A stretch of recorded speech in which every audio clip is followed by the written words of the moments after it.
Before Australia had deserts, rainforests covered the continent. Today, just a few isolated patches remain.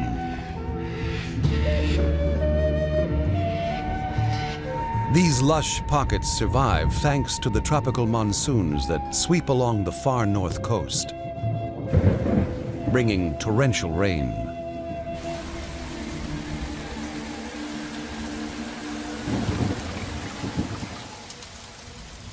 In these forests, a brilliant array of parrots adapted crafty beaks and dexterous toes to crack the rich bounty of seeds and fruit.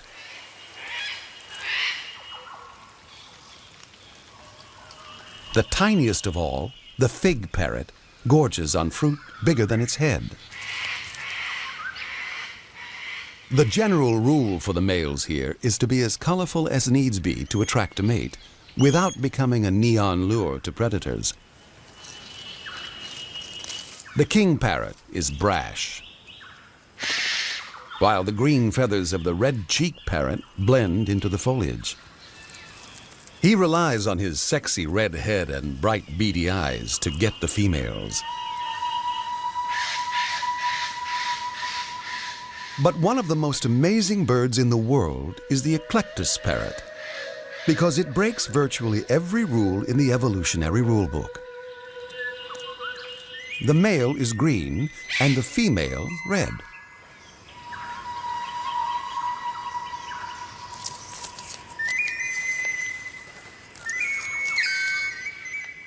So strikingly different are they that for a long time people thought that the two must be separate species.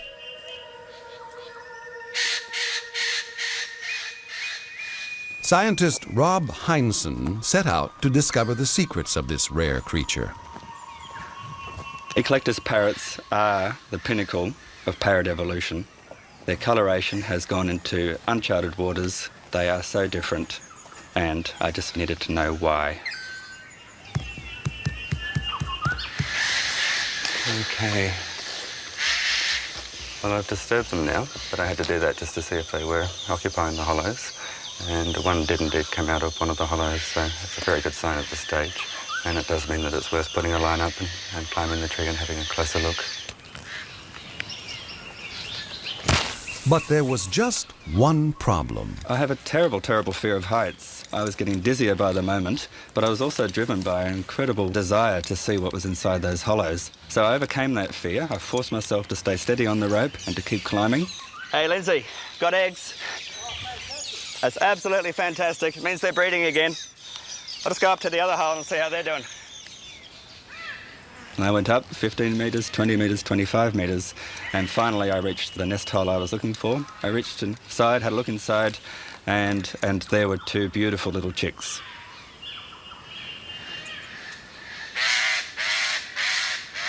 Yep, we got chicks in here. Oh, they're beautiful too. For the last 8 years, Rob has studied the female and all her chicks that live in this hollow. He measures and marks each one and monitors their growth.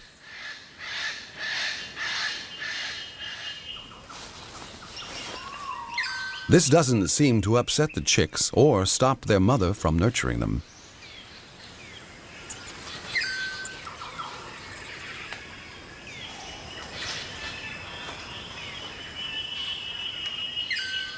Our number one female, a star performer.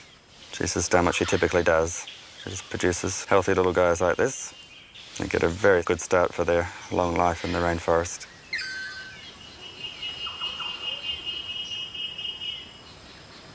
A good hollow is hard to find, and the female guards hers fiercely. We've spent a lot of time just watching her at the nest hollow. We built hides in neighbouring trees, and we spent a lot of time in the treetops. And we just watched the female's behaviour. Rob's favourite female is not taking any chances with her hollow and doesn't budge for the entire 9-month breeding season. She is totally reliant on the male to bring her food. A bit like Meals on Wheels. She's acting like an invalid, staying at home. The males are out there doing all of the work. coming and going all day long, purely for the right to regurgitate some food to her. And of course, they're hoping to get sex in return. But this female wasn't just being attended by one male, she was getting lots of attention. In fact, 7 males were lining up to feed her. And she was mating with all of them. And we worked out that this was, in a way, a form of trickery. She was trying to give them the idea that they all had a chance of being the dads. And that would give them extra incentive to go off and find the food. But DNA tests on the chick's feathers revealed something astonishing. Of the 24 young she's produced in the last 8 years, 19 are from the same super stud male. To complete the picture, Rob wanted to know how far the males were going on their feeding trips. We captured a whole lot of males and we put transmitters on their tails. We mounted aerials on the wings of the plane and we set out and followed them across country from the sky. Incredibly, the lovesick male gathered food from a home range of about 40 square miles.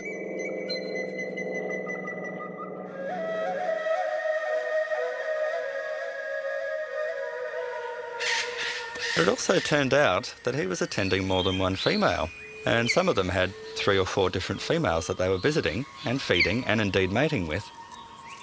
So by following them around the landscape, we actually caught them out playing a little mating game of their own. After visiting their girlfriends, the males fly back to Rob's favorite female. Males often come back to the nest tree at the same time, and when that happens there's a lot of argy-bargy.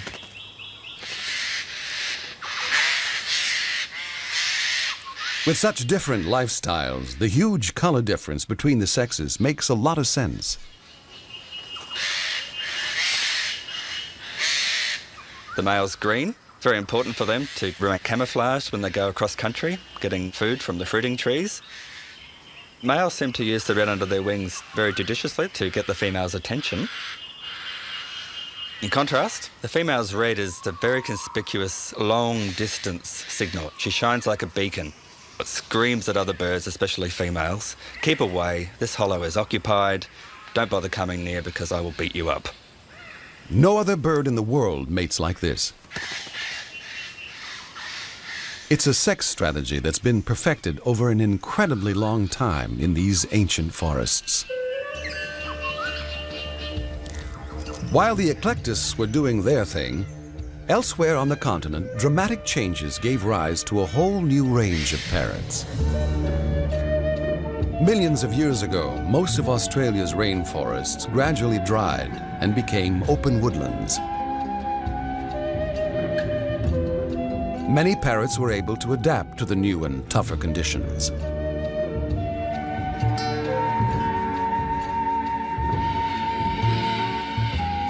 To survive on the desert edge, red-tailed black cockatoos stick to the few tree-lined watercourses. As the sun drops, the birds arrive from all directions. With breeding hollows scarce, most of these cockies are single. The local watering hole is their pickup joint, and the evening quickly turns into a boisterous party. Younger birds flirt by displaying the color banding on their tails and raising their crests. These fancy pop-up crests are what distinguish cockatoos from the other parrots.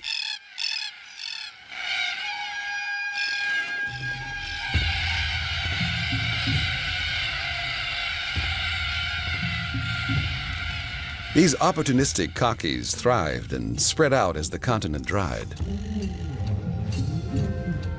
During the last ice age, winds lashed the land and heaped sand into vast dunes.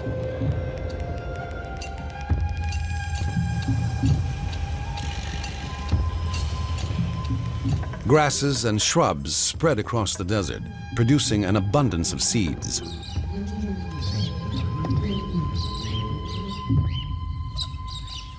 The galahs were quick to take advantage of the new foods. They went just about everywhere, eating almost anything. Today, there's barely a patch of Australia without these extroverted cockies. But the opportunistic galahs were not the only ones to try new foods.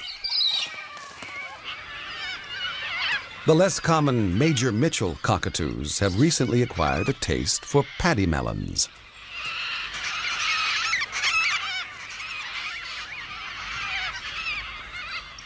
These inquisitive birds have little trouble working out some fancy footwork to break into the fruit. Their new cuisine arrived as part of an exotic smorgasbord. 150 years ago, cattlemen pushed their way to the desert center. And wherever they went, they brought a whole range of new opportunities for parrots to exploit.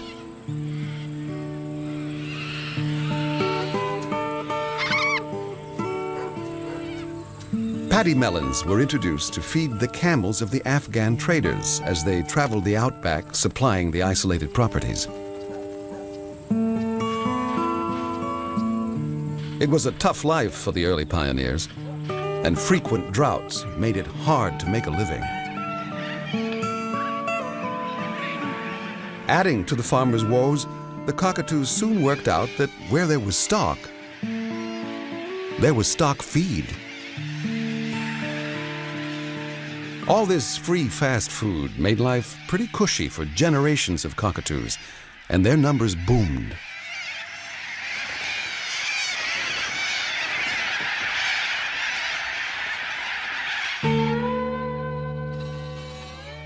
And the good times kept on rolling for the cockatoos and parrots when the settlers found underground water and pumped it to the surface.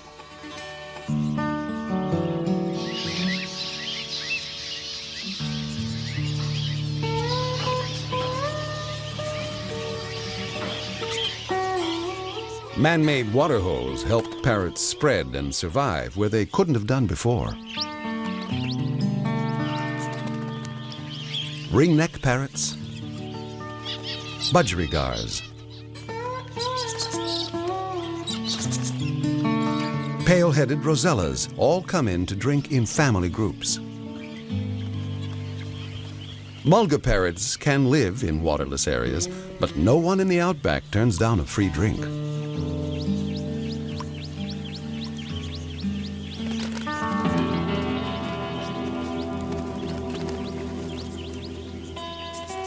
Rain rarely falls in the Australian deserts. Droughts can last for over a decade.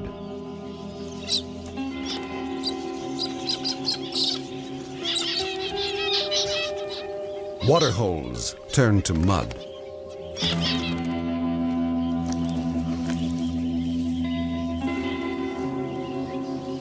Leaving a freshwater crayfish exposed and an easy target.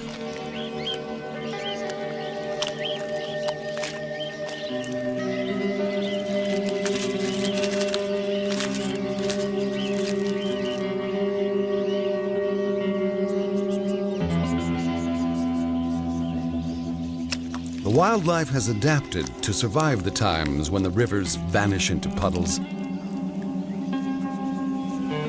and the dams are turned to cracked and useless crusts.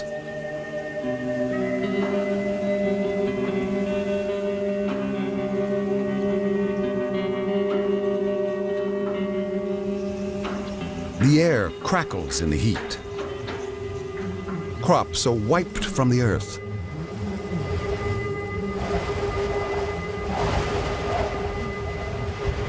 And the parched interior waits for rains that never seem to come.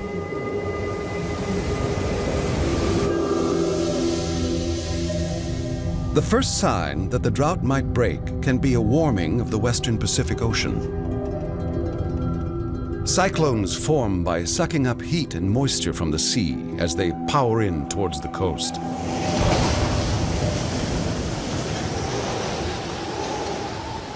Winds of up to 150 miles an hour shred the shoreline.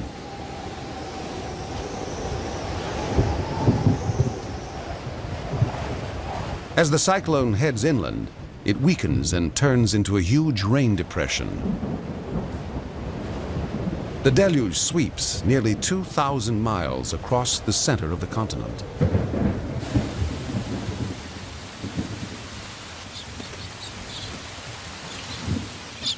And cockatiels celebrate with a rain dance. Within hours, every riverbed fills with life-giving water.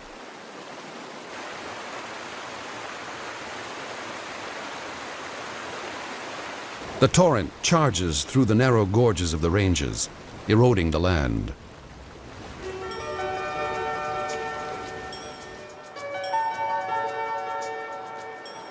Ribbons of nourishment snake across the continent towards the parched center.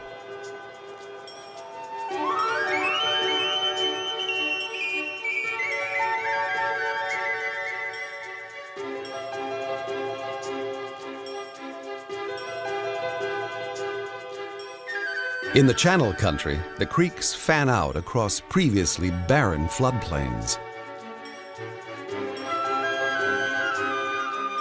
And for a brief time, the desert is given the kiss of life.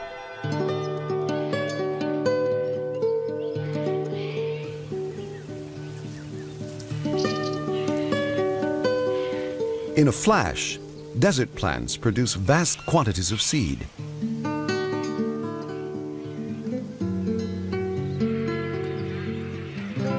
Somehow, water birds sense the transformation and travel great distances.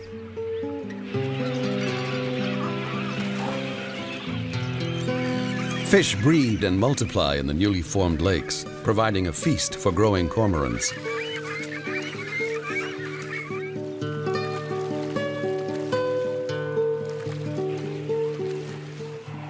Australian cranes arrive in search of the roots of sedges.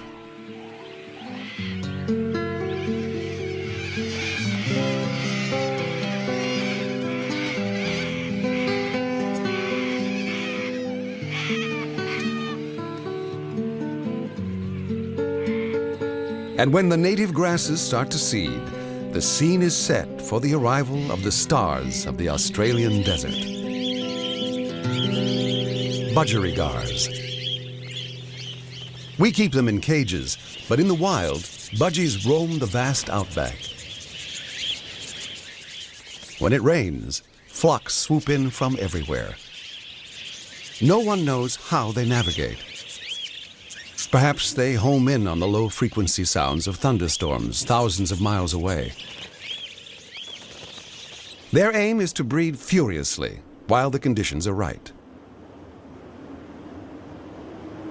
Along the gorges of the central ranges, every tree hollow is alive with the flutterings of courtship. The riverbank is perfect for a dinner date.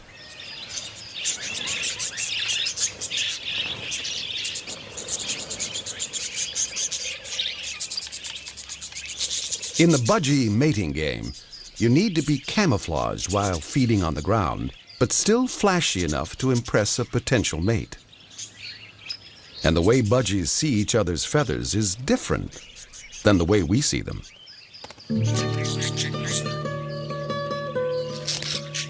We see in red, green, and blue, but budgies have a fourth cell in their eye that enables them to see ultraviolet.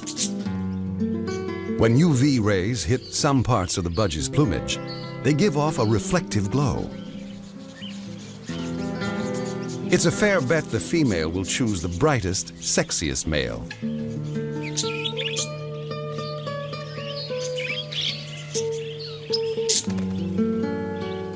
Especially if he can fight, too.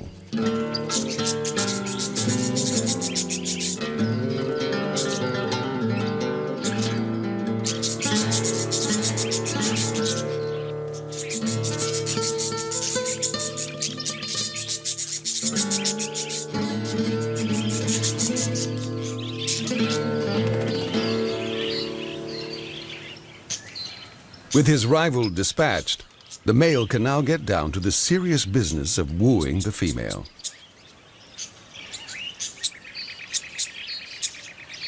Not only do budgies have highly reflective UV markings, some parts of their plumage actually become fluorescent. Their necks and heads in particular.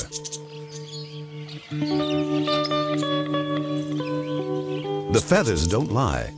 To make sexy feathers, the male must be healthy and parasite-free. These markings announce, "My genes are great.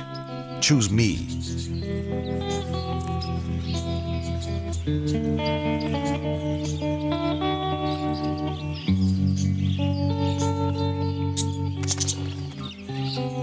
And if she does, he treats her to dinner by regurgitating food into her mouth.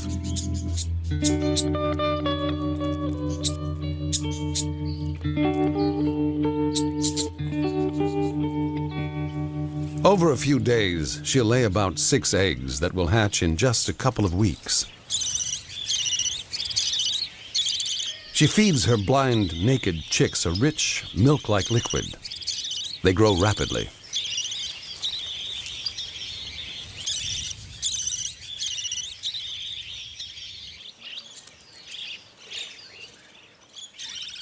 Within 12 days, their wing feathers come through.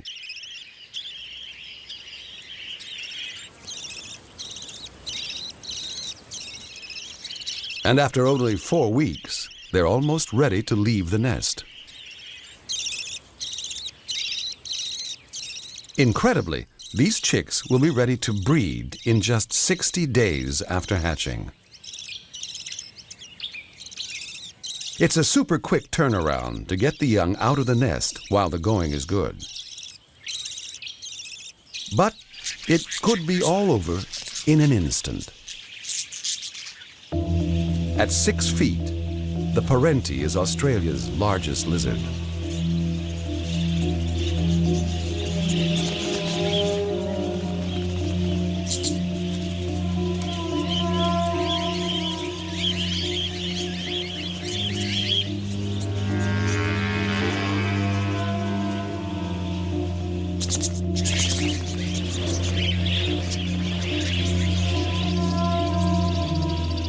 A tireless predator, it covers great distances in search of food.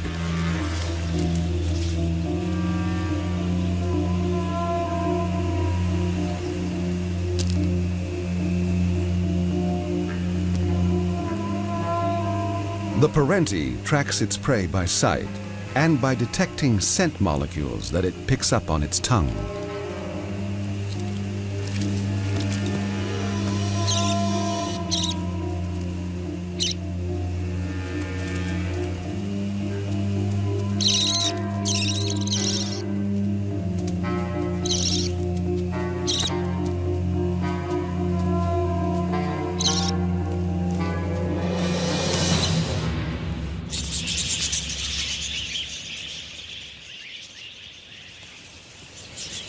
In the air, they're not nearly so vulnerable.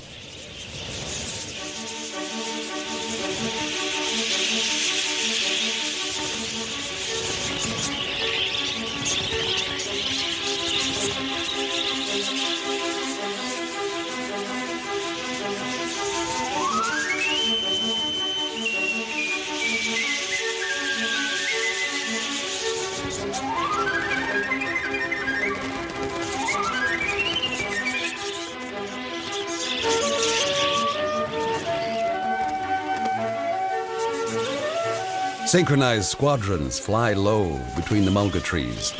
The colors on their backs camouflage them against the grasses.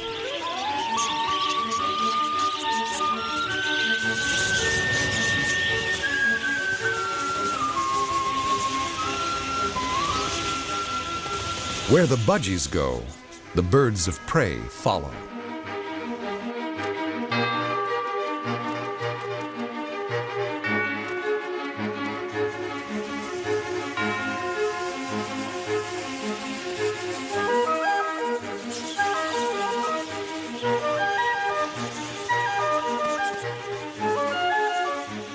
Kites, falcons, harrier hawks. Each hunter looks for a weak link.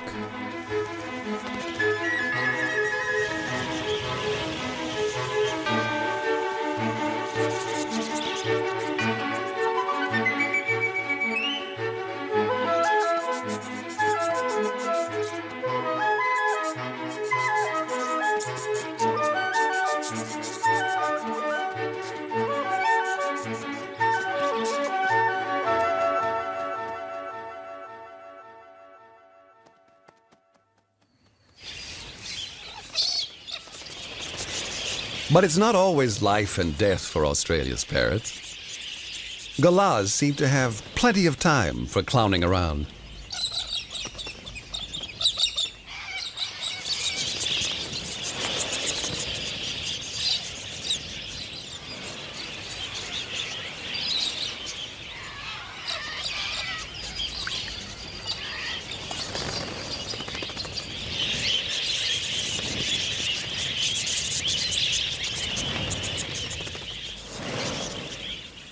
In some years, budgies breed up into such numbers that they become, for a time, Australia's most numerous parrot.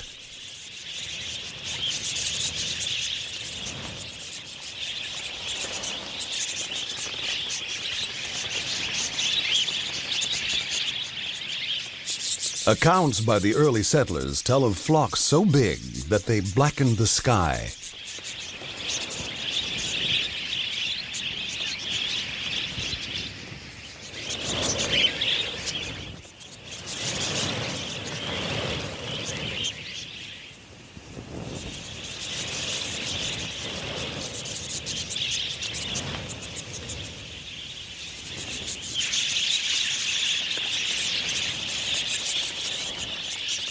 But the good times can only last for so long. And as the country dries out again, breeding comes to a halt. Having raised several generations, the budgies disperse, resuming their nomadic life in the desert, waiting for the next big rains. Whenever that may be.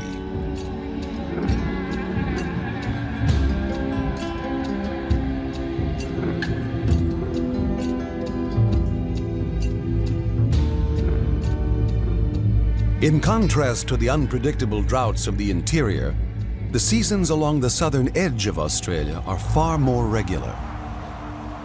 In winter, Antarctic blasts of cold air bring snow to Australia's highest mountains.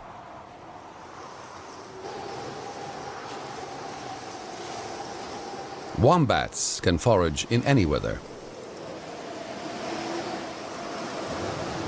But it's not great weather for parrots. There is one that manages to survive above the snowline. Green rosellas fuel up on alpine berries against the winter blizzards.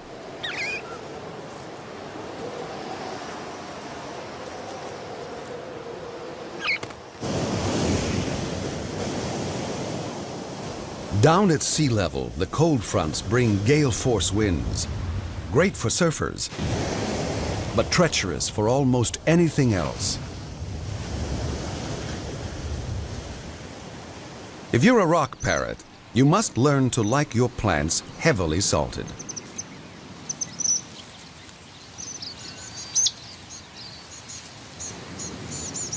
Living in the salt spray zone is not an easy life, but these hardy parrots are tough customers. Things get a little easier in the nearby coastal heath. This environment is richer, attracting gang cockatoos. Like most cockatoos, gangs are left-footed, gripping onto their windblown perch with their right leg while holding the seed pod with their left.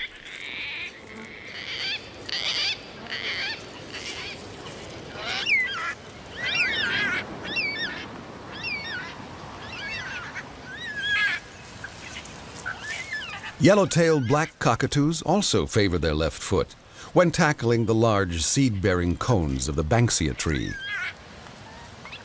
It's a tricky operation that combines brute force to slice through the tough exterior and a delicate touch to extract and shell the seeds that lie within.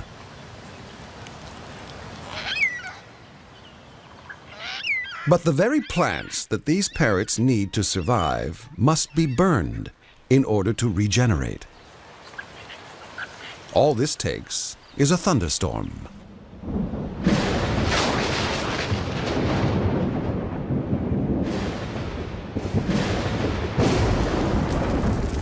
And the Australian bush burns astonishingly fiercely. Banksia fruits need intense heat to release their seeds. Hakea cones split. Gum nuts drop to the forest floor.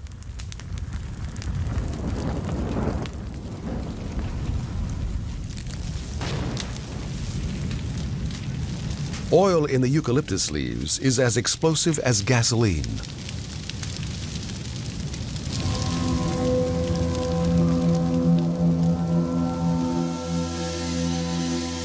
No other continent burns so dramatically as Australia.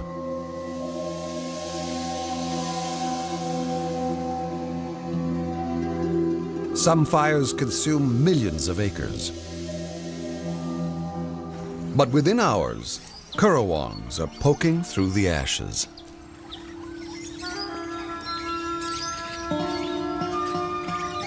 And crimson rosellas that survived the inferno are feasting on roasted eucalypt seeds.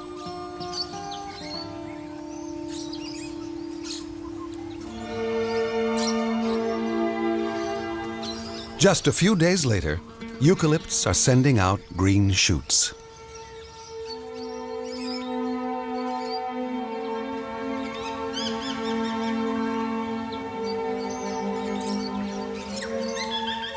Within a few years, the forests recover.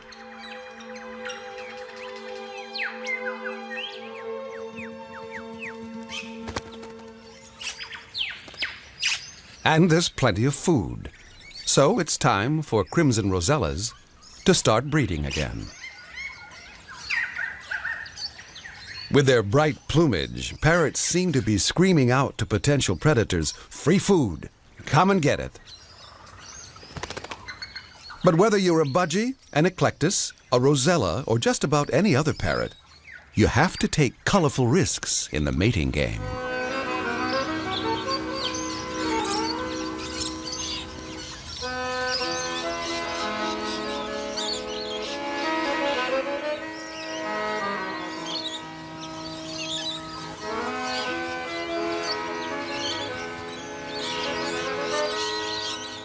Sometimes you can have the best of both worlds. These gaudy birds are in fact safely camouflaged by their leaf-like shape and green backs.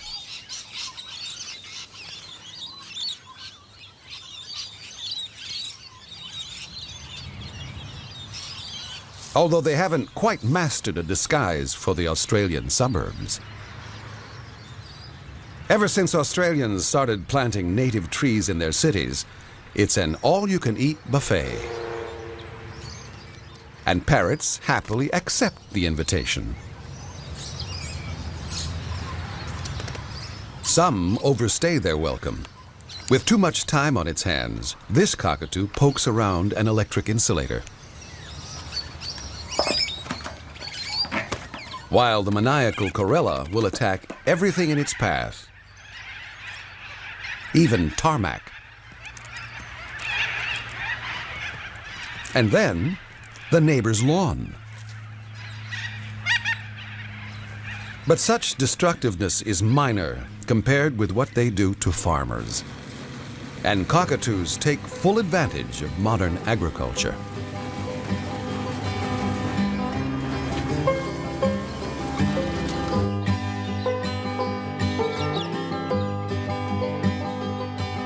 A generation ago, Lakeland was open to intensive farming. It was ideal country for maize and peanuts. And as the crops grew, the sulfur-crested cockatoos moved in.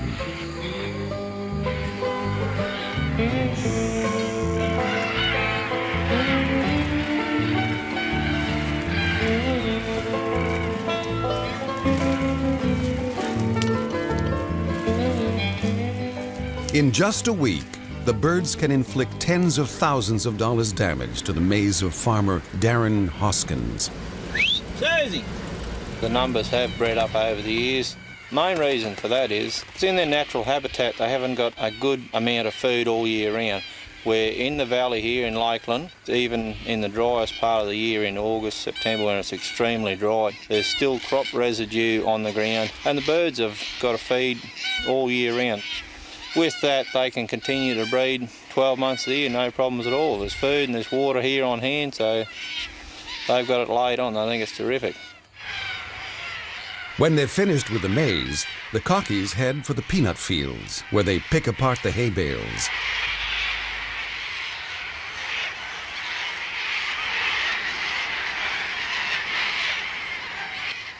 Red-tailed black cockatoos join in the fun.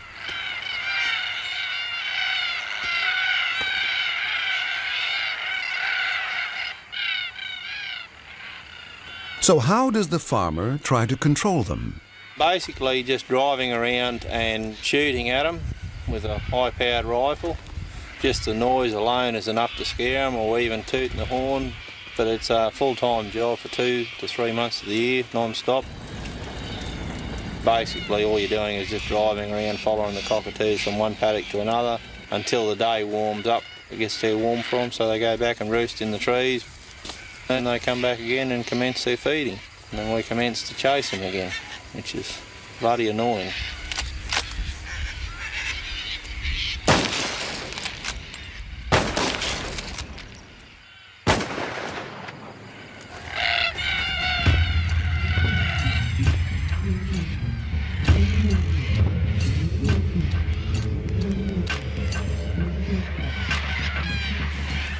Farther south, in the wheat country, it's a different cockatoo, but it's the same story.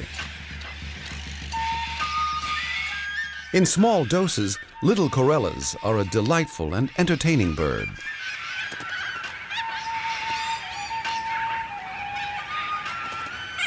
But when flocks of up to 30,000 marauding birds descend on your harvest, you can understand why a farmer might be a little upset. The grain is stored in giant bunkers and protected by thick canvas. But the canvas is no match for their sharp beaks.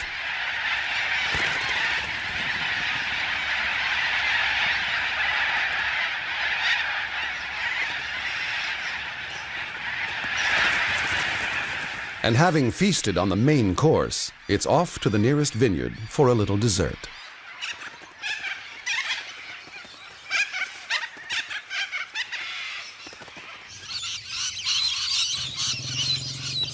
For lychee farmers, rainbow lorikeets are the enemy.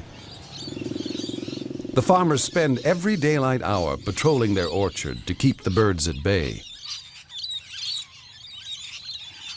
Like children with cupcakes, they take a bite from each one, spoiling them for everybody else.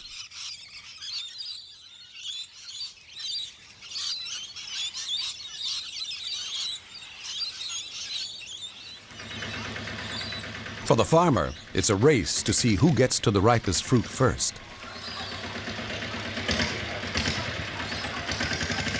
And the birds are winning. But not all farmers are at war with parrots. A Queensland cattle station has become an unlikely refuge for a rare turquoise beauty, the golden-shouldered parrot.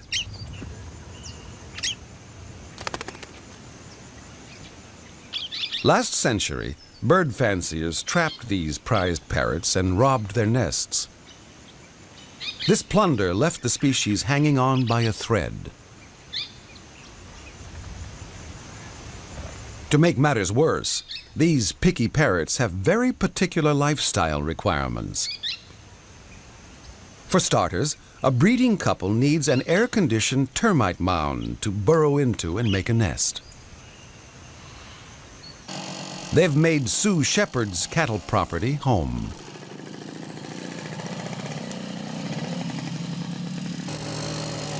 And every breeding season for 30 years, she's been riding hundreds of miles, checking every mound for chicks.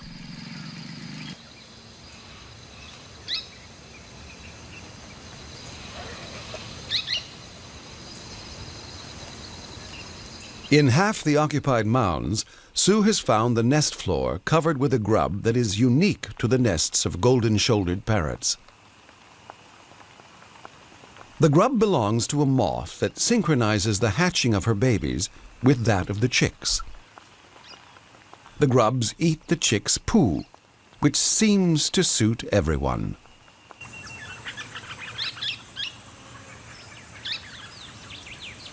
Meanwhile, the chicks' parents go out looking for food together.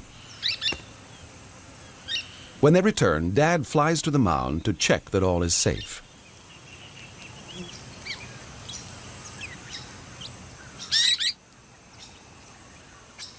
And to let the young ones know that it's mealtime. He stands guard while the female comes down to feed the chicks.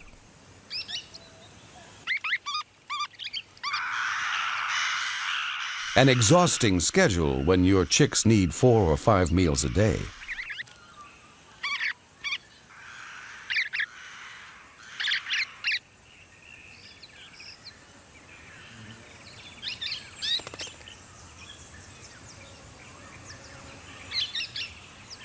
Dad's job is to coax the 5-week-old chicks out of their cozy nest and into the big bad world.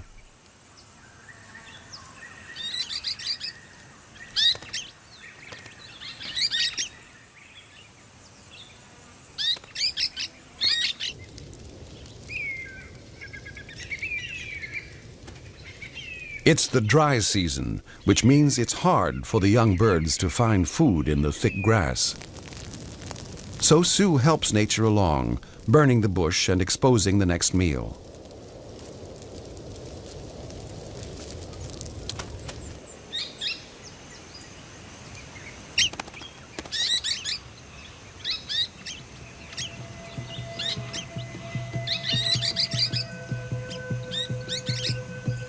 Sue's property is a haven for the golden-shouldered parrot, and her efforts may be the only thing standing between them and extinction.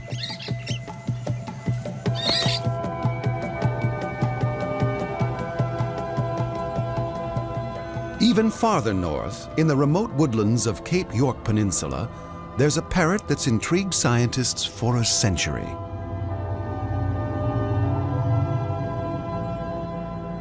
Steve Murphy came here as a young biologist 10 years ago.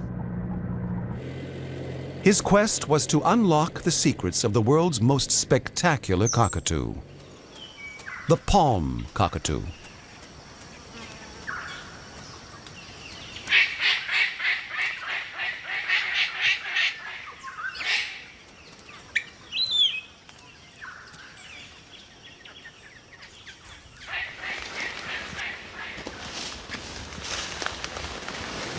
Few people have ever seen this bird. Look here he comes. The palm cockatoo dates back tens of millions of years to when Australia was covered in rainforest.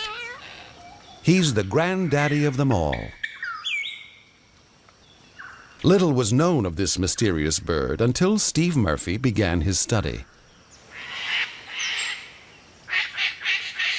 And the only way to find them in this rainforest is to mimic their calls.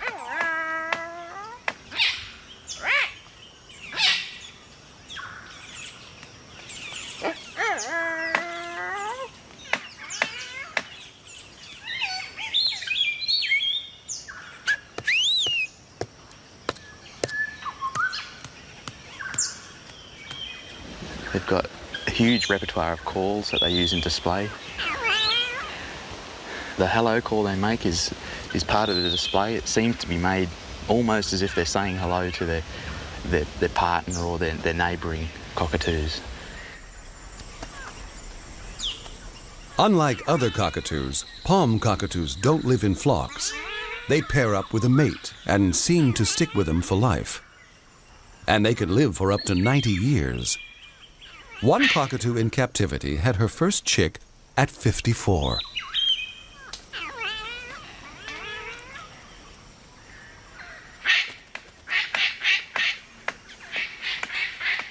But to get the girl, the male must be a man of property, with a portfolio of good nesting hollows. And if he wants any chance of mating, she must be persuaded that he's strong enough to build her several magnificent nests. All the elements of a palm cockatoo display are designed to draw attention to that massive beak. The blushing of the cheek patch, the wing spreading, which makes them bigger. It's all designed to show other cockatoos that they're strong, and the pinnacle of their strength is in their beak. Essentially, he is trying to prove that he is a blue-chip investment and that she can feel comfortable putting all her eggs in his basket.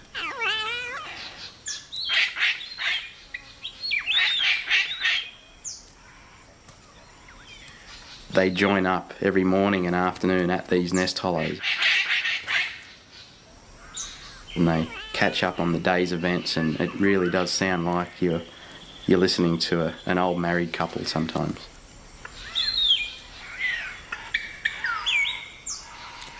I mean, the analogy continues. It's just like humans and the pride that humans have in their houses.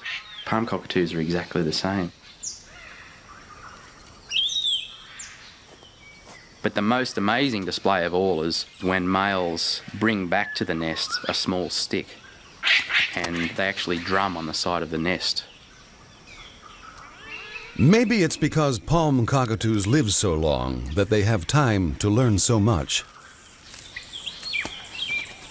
But it's a rare thing anywhere in the animal world to see a tool being used quite this deliberately. I think it's very likely that the female watches these drumming displays and can tell something about either the male or the nest tree at which he's performing. You know, there's something that she's picking up in the way that the drumming sound resonates inside the hollow. We don't really know, but I mean, she watches very intently. The choosy males will try 2 or 3 different drumsticks before they settle on one they really like.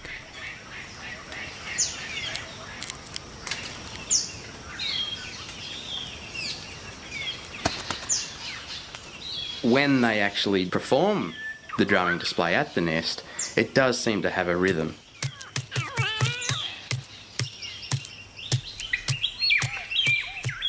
But when he's finished with it, he'll often sit at the edge of the hollow and splinter up the stick and add it to the nesting platform that's inside the hollow. If the female is impressed, she will walk down and join him at the entrance of the nest to see if it's good enough to breed in.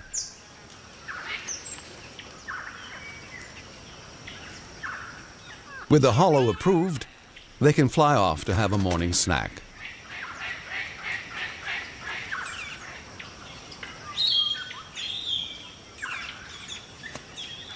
The local birds gather at trees that are fruiting. That really powerful beak that palm cockatoos have, which is by far the biggest beak of any of the cockatoos, it allows them to eat foods that other cockatoos and other animals in general just simply can't access. I think palm cockatoos are very intelligent. You've only got to watch a pair courting at their nest or a male fashioning a drumstick to realise that there is complicated thought going in that big head of theirs. Of course, these regal palm cockatoos are not the only clever ones. All parrots are smart. But these are the oldest, the closest living relatives of the ancestral cockatoos that first evolved in Australia some 20 million years ago.